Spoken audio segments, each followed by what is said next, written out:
Reflex 2 is the reason why I won a 5090. Well, in conversation, NVIDIA engineers just casually refer to them as fake frames as well. That's probably the most based thing that I heard from an NVIDIA DLSS developer. Who cares about like a few pixels, white pixels, that you're not even gonna be looking anyways? I attended GDC in San Francisco, looked at some tall trees, and visited the NVIDIA booth. I'm not the most diplomatic person, which I discovered when I questioned my very existence in front of the customs officer on my way into America. I watched him grilling all the people in front of me about GDC, and I thought I was ready for Is it the North Pole? a grilling, but I wasn't quite ready for the things he said. He demanded some yes-no answers to some very non-yes-no questions, and then when he asked me what I was doing here, and I said I was a YouTuber who had been invited along by NVIDIA to meet and talk to people and to film stuff at GDC, he insisted I wouldn't be allowed to film anything, which threw me totally off guard. With hindsight, I think I was meant to stand my ground and to argue with him, but it's kind of intimidating to do that when you're being interrogated by someone of authority with a gun on them, and so I just continued responding as honestly as I could with stuff like, if that's the case, then I don't know why I've been invited to America, but please don't say that to a customs officer if you're trying to get into America, because it doesn't go down well. Credit to him though, he did let me into America and I wasn't deported or anything. And when I finally made it to NVIDIA's booths, I was allowed to film there, and there were a bunch of cool looking demos, some of which we've seen in the video form already. And I guess I'm partly making this video because NVIDIA invited Is that her life? me along, but also because I want to prove to American customs that I was allowed to film here and that I do have some sort of purpose. Now in this room there are all sorts of cool looking demos, some of which we've seen in video form already, but I was able to get my hands on it and to push the character up to the walls and to glitch through scenery and all that sort of stuff. It was great fun. Everybody here was very passionate about what they did. Sure, that means they're very knowledgeable about it and can talk in great depth about things that up till now only I cared about. But there was another side to it that I appreciated just as much. Some of the engineers had a very self-deprecating and dark sense of humour, and weren't afraid to be critical about and to meme on the tools and features that they had spent years of their lives developing. You know how DLSS's frame gen is dismissed as being fake frames? Well, in conversation, NVIDIA engineers just casually refer to them as fake frames as well. That's probably the most based thing that I heard from an NVIDIA DLSS developer. It was all rather dank, and they were very aware and keen to discuss the limitations and that shit is cool, man. of the technologies they were working That's on, cool. which makes sense. No, to be fair, it doesn't make it any better for when you want to actually play a game and you're forced to use it, but these engineers aren't here to market the tech, they're here to like it's cool to hear that they are aware because it gives a sense of humanity to it, right? develop and to Which, with the whole AI talk and more nowadays, we'll start losing that human effect, right? Like, we sometimes forget that things are made by other humans just like us. improve on these things. And it was great just to be able to discuss it with them, rather than just to get a clean, clinical marketing response from a marketing man who just spouts the same buzzwords again and again. Yeah, that's what I'm saying. Did you know, for instance, that NVIDIA engineers use all kinds of cool code names for DLSS builds, but opted to name them boring stuff in the drivers like Preset K? So if in a later update they give them all cool sounding names, then I'm going to take partial credit for suggesting they do that. At points though, I didn't feel like I knew enough about it to be able to ask sensible questions about the tech, and that I'd probably just disappoint them by suggesting something really obvious that they've already considered and dismissed years ago. For example, they were saying how difficult it was to get FrameGen working with HUD elements, especially transparent bits of the menus where every solution is a trade-off of some sort, to which I suggested that the game's HUD should be kept as an overlay that isn't included in the FrameGen part of it at all. You know, sort of like how some games let you use a hardware mouse cursor that's separate from the in-game frame rate and rendering. Black Desert is like that, I think. And that's why it lets you like, oh my god, the Black Desert UI is amazing. It's like the game is a scam, right? But like the UI is so good. Like you can move it anywhere and anytime. So great. And that sort of stuff. Or how an FPS counter on your screen doesn't get smeared across the screen by FrameGen. Yeah. But apparently, it's not as simple as that.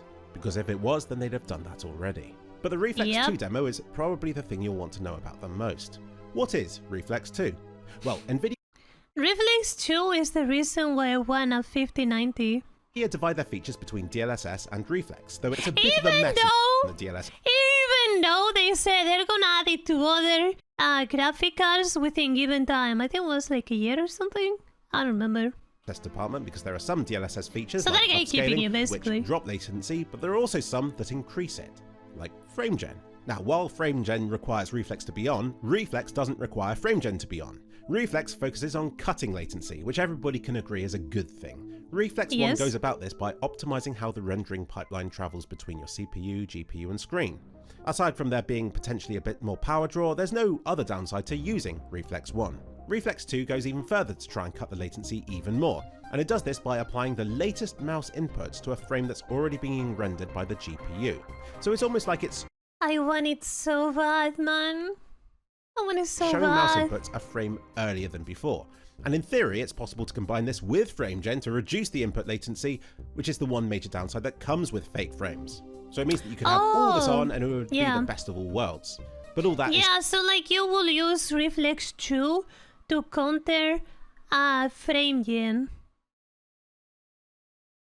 And it's sad, this is very sad by the way, but Reflex 2 was probably created to counter FrameGen. Because now we've seen, especially with the most recent iteration, which was Monster Hunter Wilds.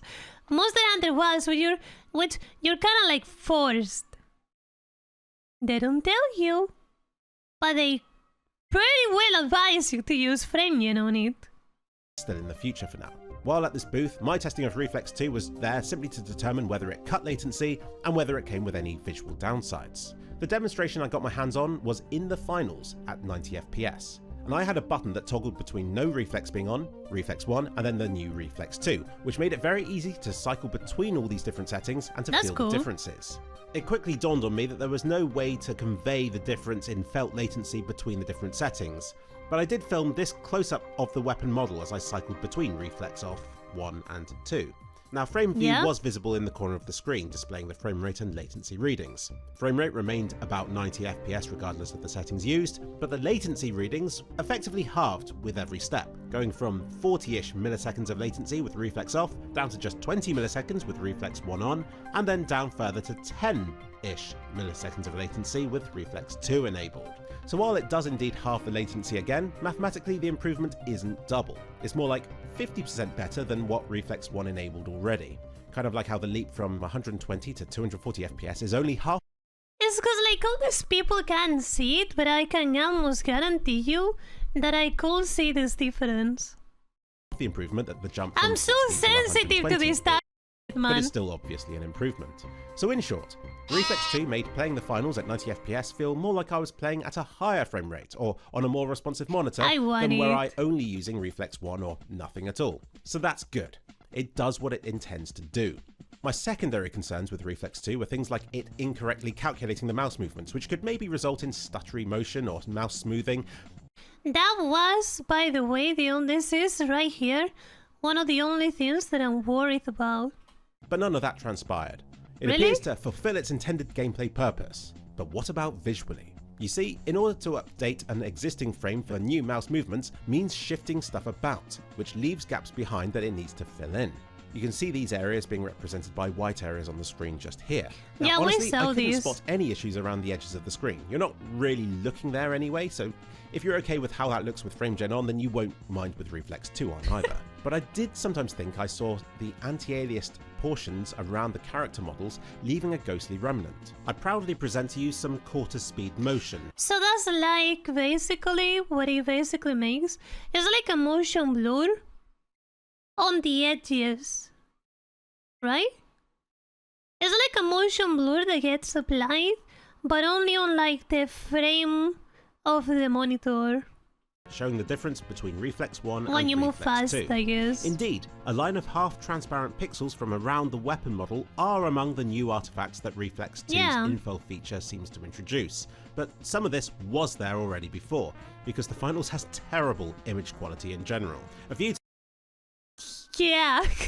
times I thought I saw artifacts from Reflex, but disabling it didn't do away with them, so I imagine this game's shimmery looking reflections and traily looking anti-aliasing contributes to the visual noise and, in a way, masks which artifacts are new with Reflex 2. Yeah, so you I'm can pretty sure in see this it. game that these It's like that whitey thing on like around the model. rates, Yeah. Reflex 2 does add some new visual bugs, but they're kind of dwarfed by how many are in the game already. So maybe you should see this whole thing as being like, well, the game comes with shimmery artifacts already, so why not add a few more to noticeably improve the gameplay experience while you're at it. I spoke with NVIDIA's engineers about the infill technology. It doesn't use AI, it just fills in the gaps with what's around it. They said the current decisions were made with minimizing latency in mind, but they didn't rule out the possibility. Yeah, no, like it. Honestly, if this lowers it by half, who cares about like a few pixels, white pixels that you're not even gonna be looking anyways? You're not gonna be looking at that, bro. You're gonna be looking at the cursor, like the person that's right next to you, like sorry, in front of you. Who cares? More intelligently fill in these areas in future versions of Reflex. So with the technology yet to be seen outside of this booth that I got to visit, I imagine they're still tweaking and refining it as much as possible. When I test something, I like to try and break it. With Reflex 2, that would involve testing a game without any visual problems already, which would make Reflex 2's visual imperfections more obvious. I could also stress test the tech by dropping the frame rate down to something like 20 FPS. Unfortunately, they wouldn't let me do this in the demonstration. And while I did briefly consider forcefully taking over the computer, forcing super sampling on and wibbling the mouse about for a few seconds before being dragged out by security and banned indefinitely, I decided against it. Honestly, 90 What FPS did he say, sorry? consider Fortunately, they wouldn't let me do this in the demonstration.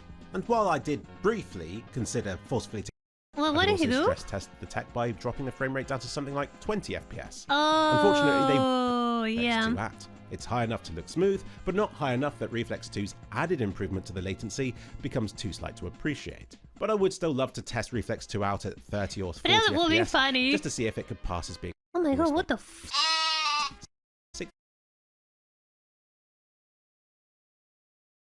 What the fuck? But for that, I'll just have to wait for the tech to be released. What else did I do while I was in America? Well, I looked at some big trees, went on a sunset cruise, and found a money-saving hack where I bought one of these every day from Target to serve as breakfast, drink, and dessert all in one. I got to meet Rich people, man, I swear to God. Dennis, the maker of Teardown, and he showed me a bunch of awesome physics demos and then let me shower environments with spaghetti and wriggly worms everywhere. And I've got to say, it was amazing just to walk about the GDC buildings and to chat to people. Going to lectures, it felt like a university full of an assortment of successful industry veterans and up-and-coming game devs, all doing different things, and you just know that here or there, someone's project will exceed expectations and will become the next big thing. Regardless of how successful everything is, it's still fascinating to hear everybody's stories. The entire thing was extremely inspirational and motivational for my own game development journey too. It's just, being in San Francisco, it's a very long way for me to travel. And I walked through Tenderloin at night, which was an interesting experience. But the scariest moment for me came during a Q&A session with high-level NVIDIA engineers. I submitted a question using the online question submitter, although I wasn't entirely sure about my question and I kind of hoped they wouldn't read it out or ask me to clarify what. So obviously they immediately read it out and asked, "Who said that?"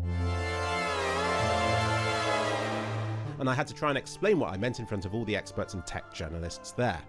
If you must know, my question was about how the AI-generated neural faces worked. Did they still need an underlying animated ray-traced face beneath to base the look and lighting on? Or does it replace the conventional rendering of a character's face entirely? And in case you were wondering on the answer, the AI right now just acts as an overlay. So extrapolating forward, you can imagine a game where everything's neurally rendered. It would still be using a path-traced render of the game in the background to help it get the animations and lighting just right. And it turns out this was answered in the first video we got about the neural faces, so oh dear. So yeah, It was really cool to chat with everybody there. Thank you to NVIDIA for inviting me along and for allowing me to film at the event. And it was absolutely wonderful to chat with everyone there. Okay, well, this answers one of my questions that I personally had about Reflex 2. Kind of, but not really. I feel like I would have liked to see a bit more stress testing, perhaps in other games rather than just the finals, at a set frame rate and a set environment. But it works! It works! I don't know, I would like to try it. Yeah. Here's the video again. I don't know if I'll make a video about this one too, but yeah, there you go. Oh, and they're calling me. But yeah, what do you guys think? Better luck.